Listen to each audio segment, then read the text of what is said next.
Before AssetWatch was brought on board, it was more of a reactive situation. When the equipment breaks down, we'd be scrambling to find out the cause of why a breakdown occurred.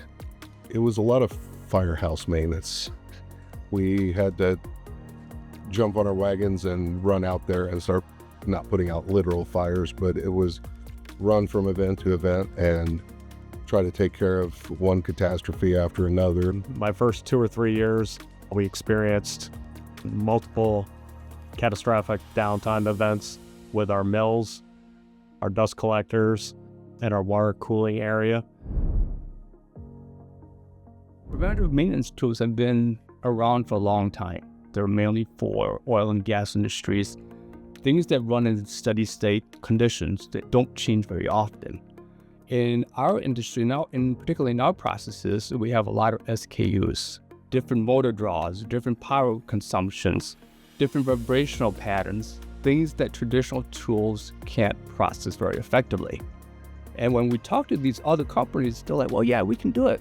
I know you can, but can you adapt your tools to our processes? And it's usually not very effective. We wanted to invest in AssetWatch and expedite the whole process because what we were seeing in the past were catastrophic long-term downtime events with our mills and supporting equipment. And when AssetWatch provided the offerings that they had with regard to predictive monitoring, we jumped on it very quickly. One of the key components that they had was artificial intelligence component. There's been a handful of major saves.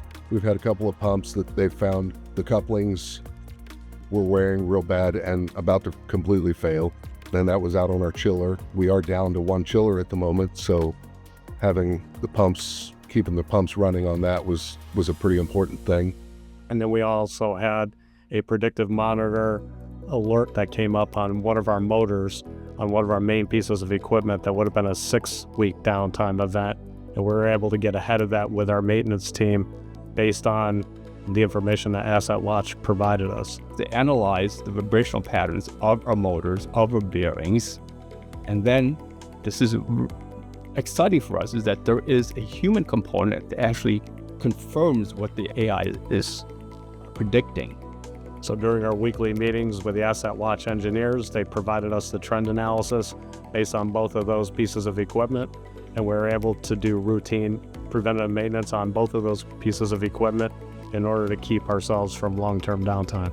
And now that we've started getting some of that under control and you can walk out there, we haven't had any major catastrophic failures like that, and it's been over a year now.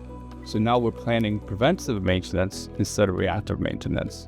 We've had a dramatic culture shift here at INX over the last 4 years, and a large part of that is with partners like AssetWatch.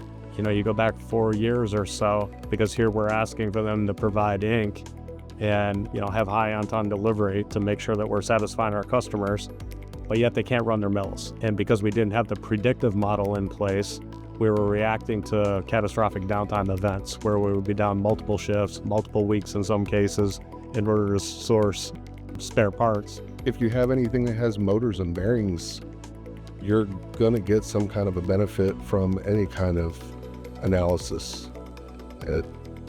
Do your due diligence and look into it and see what it can do for you, because you're gonna get some benefit out of it.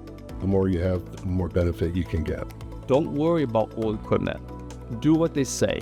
Provide the feedback to them, and the results will happen by itself.